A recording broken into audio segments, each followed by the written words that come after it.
Mr. Chair. Minister, it's a pleasure to see you here. Thank you for taking time out of your busy schedule. You have a big job. Forgive my brevity, but I have a few questions here, so I don't want you to take it the wrong way. I'm curious about the process for the Major Projects Office.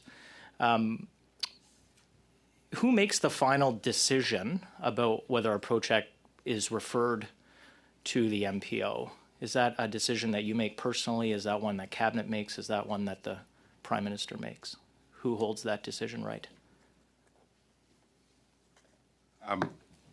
So projects come forward from either industrial proponents who choose to bring them directly to the MPO or through the department, the relevant department. They can be brought forward by a province or territorial government, and oftentimes the province and territorial governments are very close to what's going on in their particular jurisdiction. They're often working with these proponents, and they often contact us and ask for us to meet with them. They also can come forward from Indigenous groups. So I sort of cut you off, as I mentioned before, about brevity, but my question isn't how they come forward. My question is when they are referred, who makes the final decision about how to refer that project, or how does it get on that list? Is that a decision that you hold by yourself, or is that a decision that Cabinet makes, or is it a decision the Prime Minister makes? So projects get screened by the Major Projects Office. Yes. Once the Major Projects Office thinks they may be of help, those projects are presented to the Build Canada Committee. The Build Canada Committee reviews those projects and then presents ones that get through to Minister LeBlanc as the minister responsible for the Privy Council. Minister LeBlanc presents them to Cabinet and then ultimately to the Prime Minister. Okay, and so the Prime Minister is involved obviously throughout this process, but it's the final decision is a Cabinet. It sounds like it's a Cabinet decision. Is that correct? It is a Cabinet decision, yes. Okay, and I assume the Prime Minister's office would be consulted throughout the process before it appears in Cabinet. Are you aware of any, do you ever have one-on-one conversations with the Prime Minister about these projects, or are there always officials present? There's always officials present. Okay, thank you very much. Can I ask a question about the tanker ban? It came up in question period today. It seems that you're trying to put some distance between yourself and a previous policy decisions of a previous government. Can you state clearly that the current government would either exempt or repeal the tanker ban if oil can make it to the West Coast? What I can say is that we will work with proponents who have proposals. We have been clear with the proponents if they have the support of First Nations and they have support of the jurisdictions, we will work with them to clear whatever barriers there are. So that would include clearing the barrier of the tanker ban? I can't answer because I don't have a particular project you're talking about, so I have no idea whether... So do you think that there's no particular proponent because it's unclear whether the government would repeal the tanker ban in order to move that product overseas? So I don't deal in hypotheticals. If you're referring to the Alberta government has said they will work on a proposal. They will bring it in the spring of next year. And when they bring that, they have to do the work just like any other proponent. And if and when that they have done the work and they've got the support of First Nations and they have the support of the jurisdiction, we will work with them to see how we can make things happen. Including getting rid of the tanker ban? I'm not going to talk about hypotheticals. Okay. But do you think that there's a reason that there is no proponent loudly coming forward now is because the government is being unclear about, because, you have cabinet colleagues who clearly are wedded to the decisions of a previous government. So I guess, so you're not willing to clearly state that you'll remove that barrier? So what I'm willing to say is that we have been talking with that proponent, the government, the potential proponent, that government of Alberta. We have been working on, as has been widely reported, memorandum of understanding. That is a work in process right now. I think we are getting close to a place, and when that gets done, we'll have some more clarity. Okay, great. Thank you. 30 seconds, yeah. In my remaining time, I can't help but you've worked on both sides of the border. You have a fairly lengthy and admirable experience in America and in Canada on both sides of the business community. We're 9 months from when President Trump brought in unjustified tariffs. How long do you think the Canadian economy can survive in the current state without a deal? So, look, we are in a trade war. It's a trade war we did not ask for. It is a trade war we have to win. President Trump has decided, for whatever reason, to change the way the entire world trades with the United States. These are difficult negotiations. What I can tell you is today, we have the best deal of any country in the world. That is in some ways cold comfort, but I want to be clear. We have the best deal of any country. No other country in the world has 85% of their trade which crosses the border tariff-free today. Now, the Americans are systematically attacking us in a series of sectors where we are working hard to mitigate that while we continue to negotiate. What we've been clear is we will not do a bad deal. When you look at the deals that other countries have done, they are much less attractive than the deal we have today. Thank you. You promised a Canada Strong, elbows up platform. Remember that? Yet before the dust had even settled on the election, a multi-year, multi-billion-dollar contract was awarded to U.S. companies, allowing Americans to carry out a corporate raid on our strategic nuclear research assets at CNL. Did you approve this transaction? That characterization of the contract is completely inaccurate. Minister, we'll try something else if it's not that. But will you undertake to provide the committee with the dates of every time you were briefed about this decision and any memos you received explaining it? So the way this works is there is an RFP that gets issued. I understand on the contract. We'll get back to that. But will you provide this committee with those documents? Yes or no? Those documents are done by an independent agency. It is not the purview of this committee. But you approved this. You approved this transaction.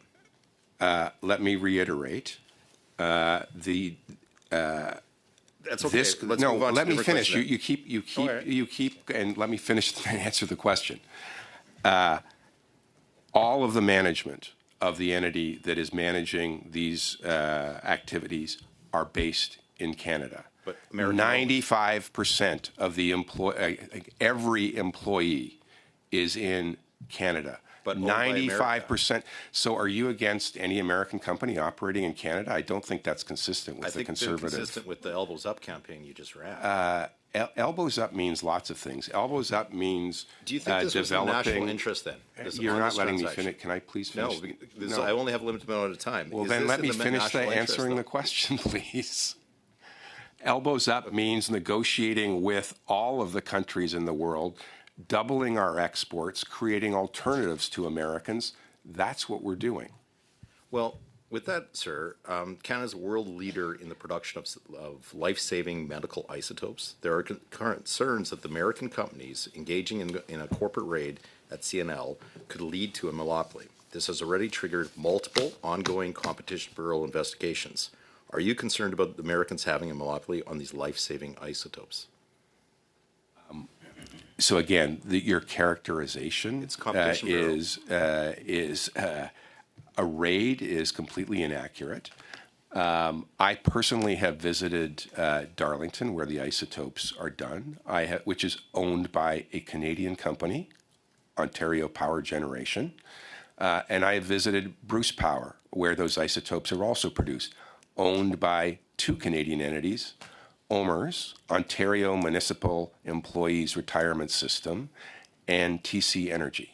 They are Canadian companies. Then why is the Competition Bureau concerned that it's a monopoly that we're giving over to the Americans?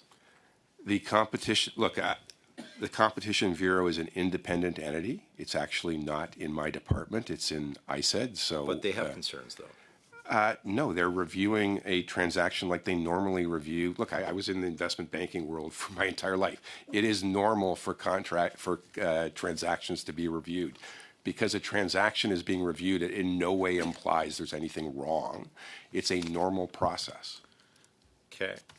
And then, so according to the Conflict of Interest Commission, or Interest and Ethics Commissioner, the latest report has Prime Minister Carney owning shares in BWXT, which is an American company leading the takeover at Canadian Nuclear Laboratories. Is also being investigated by the Competition Bureau, like I mentioned earlier. How can Canadians trust that it is not about lining an individual's pockets versus at the expense of Canadians? You are, again, inferring something that just is simply not true. Our Prime Minister will, and always will comply with all of the ethics guidelines. To my knowledge, there is no inconsistency in what he has done. And the assertion or the innuendo that he's somehow doing something wrong is not consistent with what the ethics commissioner has said. I have one last question. Regarding large conventional nuclear and CANDU and the AP1000 designs, which, in your view, is more Canadian? That's a hypothetical. They exist. If what you're asking is, do we support the proponents reviewing both technologies and the proponents making a choice? Yes, we do. Thank you. Thank you very much, Mr. Chair, and thank you, Honourable Minister, for having joined us today. I would like to go back to the Major Projects Office. You know that in the United Kingdom, they have created a Major Projects Authority to supervise their major projects. At the outset, they basically failed on a number of files because they didn't have the right authorities to proceed. I would like to know how the Canadian government can assure us that its Major Projects Office will not run into the same quagmire.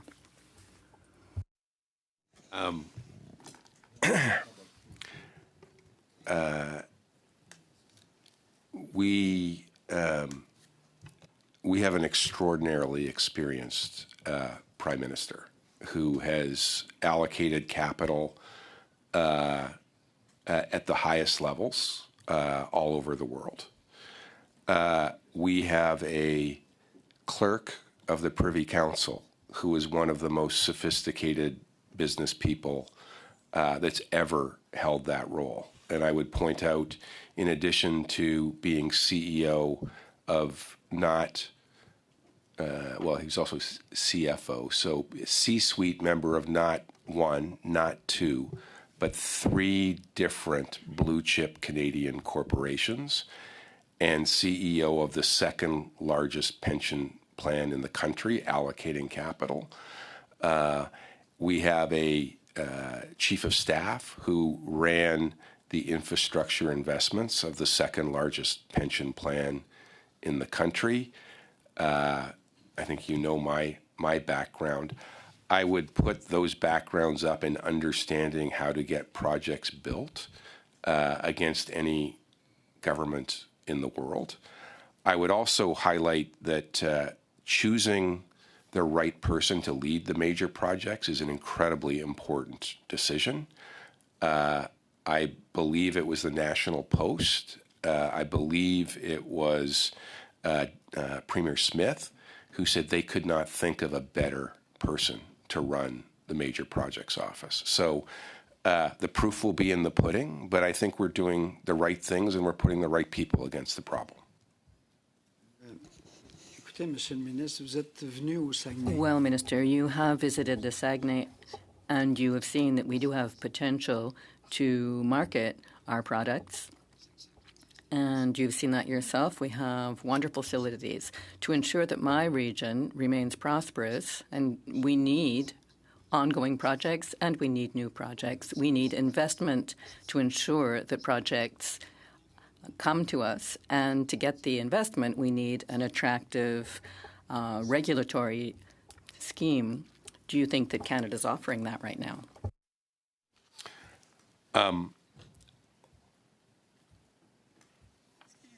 Here's what I think. We should look at what CEOs are saying. We should look at what the CEO of Shell globally said, that this is the most attractive time he's ever seen to invest in Canada. We should look at the CEOs of Teck and Anglo American who've said Canada's a great place to invest. I was in the Saguenay at Rio Tinto, where they're investing, I believe it's almost $3 billion in a new aluminum smelter, because they believe Canada is a great place to invest.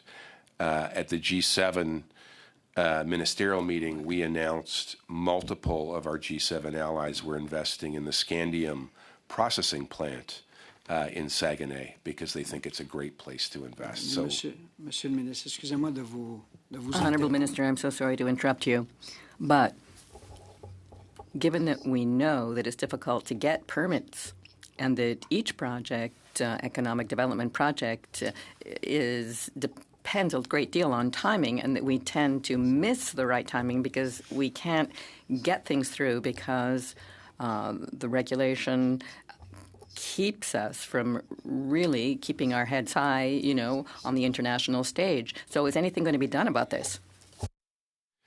sure. Look, the goal is to, if something is referred to the Major Projects Office, it will get a conditions document within 2 years. If we do that, we will be best in the OECD. As someone who allocated capital, if I had that kind of clarity, I would be excited about putting money to work. Secondly, we're announcing one project, one review with each of the provinces. Let me tell you what that means. In the case of the Siliciums project in British Columbia, the British Columbia government approved that project at 4 p.m. on a Monday about a month ago. The federal government approved it at 4:30. Thank you. Thank you very much. The IEA has just recanted its original claim that oil demand has peaked worldwide. Do you agree with that it is now that oil demand has not peaked? So I'm sorry to do this again, but I just fundamentally disagree with your premise. The IEA does not make predictions. The IEA provides scenarios. But they recanted that it's not peak oil. No, they have added scenarios. I've read the report. I've actually looked at it. They have scenarios that look at a net zero, and they have other scenarios. They have added additional scenarios. We'll agree to disagree on that one. Okay. Just back to the Competition Bureau, is currently investigating the award of the management of CNL to American companies. What recourse is there if the Competition Bureau rules against them?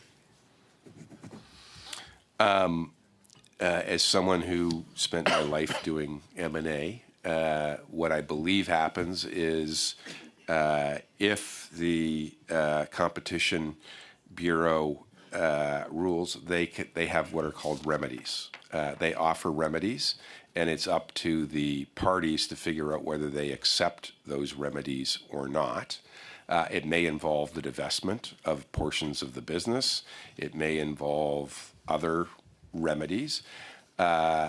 Then the parties to that transaction will have to decide whether they accept those remedies. If they don't accept those remedies, I am not the agency. The agency runs that. Then I got one quick follow-up question. When the Competition Bureau began its investigation, this resulted in a delay in the handover of the management of our nuclear labs, forced the government to pay to keep temporary management indefinitely.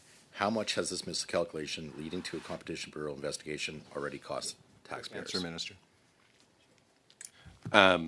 So there is a provision to delay the takeover, until Just I the believe cost, though. How much? there's per none month? so far. There's no cost to the taxpayer. for the No, delay. till March. My understanding, and what I should do is turn it over to my deputy. That'll have Or to just written response. that'll have to take place a little later, and we have the officials for an hour.